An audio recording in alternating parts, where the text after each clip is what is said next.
Next हमारे पास topic है how to write a chemical formula कि केमिकल फार्मूला किस तरह लिखा जाता है।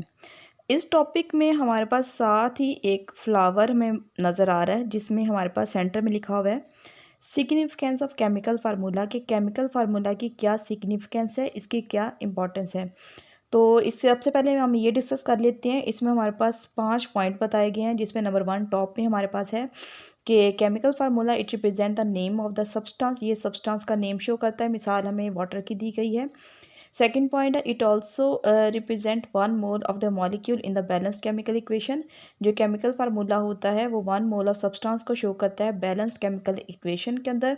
तीसरा पॉइंट बताया गया it is in fact 1 molecule और formula unit of the compound. जो केमिकल फार्मूला होता है वो असल में एक मॉलिक्यूल होता है या फिर फार्मूला यूनिट एक कंपाउंड का होता है। फोर्थ पॉइंट इसमें बताया गया है it indicates the mass of the compound in AMU या फिर ग्राम्स। कि जो हमारे पास केमिकल फार्मूला होता है वो mass of the compound show करता है जो कि या तो AMU के अंदर होता है या फिर वो ग्राम्स के अंदर होता है। इसमें लास्ट पॉइंट है कि it tell the name of the element as present in the compound कि ये हमें वो शो करता है कि कौन कौन से एलिमेंट्स कंपाउंड के अंदर मौजूद हैं। तो अभी हम अपने मेन टॉपिक को स्टार्ट करते हैं कि how to write a chemical formula. Chemical formula किस तरह लिखा जाता है। Compounds are represented by chemical formulae as elements are represented by symbols. Compound जो होते हैं उसको केमिकल फार्मूला के ज़रिए से रिप्रेजेंट किया जाता है क्योंकि एलिमेंट्स जो होते हैं उनको सिंबल के ज़रिए से रिप्रेजेंट किया जाता है। Chemical formula of compounds are written की keeping the following steps in consideration. हम फॉलोइंग पॉइंट्स जो कि हम डिस्कस करने लगे हैं उनको जहन में रखते हुए हम केमिकल फार्मूला ऑफ कंपाउंड्स को लिखते हैं। इसमें फर्स्ट है कि symbol of 2 elements are written side by side in order of positive ion first and negative ion later. 2 elements के सिंबल्स को लिखा जाता है कि साइड बाय साइड इस तरह इनको रखा जाता है कि सबसे पहले हम पॉजिटिव आइन को फर्स्ट रखते हैं, जिसका पॉजिटिव चार्ज होता है उस एलिमेंट को फर्स्ट रखते हैं और जिसका नेगेटिव चार्ज होता है उसको हम सेकंड पोजीशन पर रखते हैं।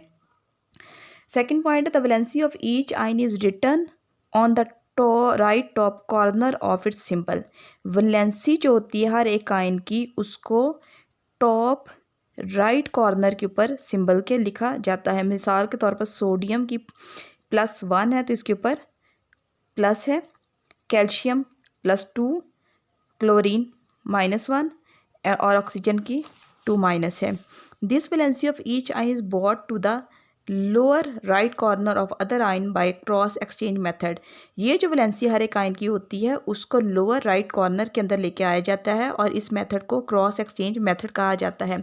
मिसाल के अंदर तौर पर यहाँ पे मैं NaCl का बताया गया कि सोडियम के ऊपर पॉजिटिव है और क्लोरीन के ऊपर नेगेटिव है, तो क्रॉस होकर क्या होगा एक दूसरे के लोअर राइट कॉर्नर के अंदर आइन के ऊपर ये आ जाएंगे और इस मेथड को हम क्रॉस एक्सचेंज मेथड कहते हैं। तो सोडियम क्लोराइड NaCl के पॉजिटिव और नेगेटिव चार्ज पहले शो किए गए हैं। जब वो नीचे हम उसको लिखेंगे तो कैसे लिखेंगे, they are written as simple हम NaCl लिखेंगे, फिर हम इसके जो चार्ज है क्योंकि दोनों के ऊपर +1 और -1 है तो उसको हम जब नीचे लेके आएंगे तो हम इसको कंसीडर नहीं करेंगे, सिंपल हम इसको NaCl लिख देंगे। इसी तरह हम एग्जांपल दी गई है CaCl2 की और CaO की। फोर्थ पॉइंट हमें बताया गया है if the valencies are same.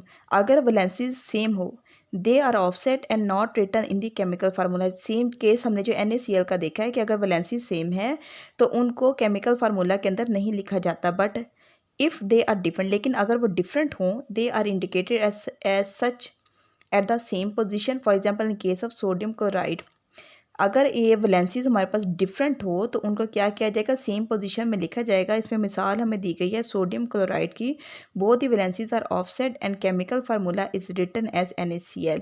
हमें सोडियम क्लोराइड की एग्जांपल दी गई है कि तो दोनों की वैलेंसी सेम है तो उसका केमिकल फार्मूला हम NaCl के तौर पर लिखेंगे। Way as sodium chloride is represented by chemical formula CaCl2। लेकिन हमें बताया गया है डिफरेंट वैलेंसीज की केस में कि हमने कैल्शियम क्लोराइड को हम रिप्रेजेंट करते केमिकल फार्मूला CaCl2 में इसको CaCl2 लिखते हैं। फिफ्थ पॉइंट हमारे पास है कि इफ़ एन आइन in is uh composition of 2 और मोर electrons which is called radical. अगर एक आइन क्या है, कम्बिनेशन है 2 या ज़्यादा एटम्स का जिसको रेडिकल कहा जाता है, bearing a net charge on it, जिसके ऊपर एक नेट चार्ज होता है, मिसाल के तौर पे SO4 2- sulphate and phosphate PO4 3-, then the net charge represent the valency of the radical. तो जैसे में मिसाल दी गई है सल्फेट की और फॉस्फेट की, तो जो नेट चार्ज होगा वो वैलेंसी ऑफ रेडिकल को शो करेगा। The chemical formula of each compound is written as explain 3 and 4। जो केमिकल फार्मूला होता है हर एक कंपाउंड का, वो पॉइंट 3 और 4 के अंदर इसको एक्सप्लेन किया गया है। पॉइंट 3 के अंदर हमने क्रॉस एक्सचेंज मेथड को देखा है, और पॉइंट 4 के अंदर हमने देखा है कि अगर उनकी वैलेंसी सेम हो तो हम उसको ऑफसेट कर देते हैं। Writing the negative radical with in the parenthesis, जिसमें हमें बताया गया है कि नेगेटिव रेडिकल जो है उसको पैरेंथेसिस के अंदर लिखा जाता है। For example chemical formula of aluminium sulphate is written as Al2SO4 और ब्रैकेट के बाहर 3 है, and that of calcium phosphate as this. मिसाल हमें दी गई है, केमिकल फार्मूला हम लिखते हैं एल्यूमिनियम सल्फेट का और कैल्शियम फॉस्फेट का फार्मूला जो वो यहाँ पर हमें शो किया गया है। तो ये सारे स्टेप्स हमें बताए गए हैं कि किस तरह हम एक केमिकल फार्मूला को लिख सकते हैं।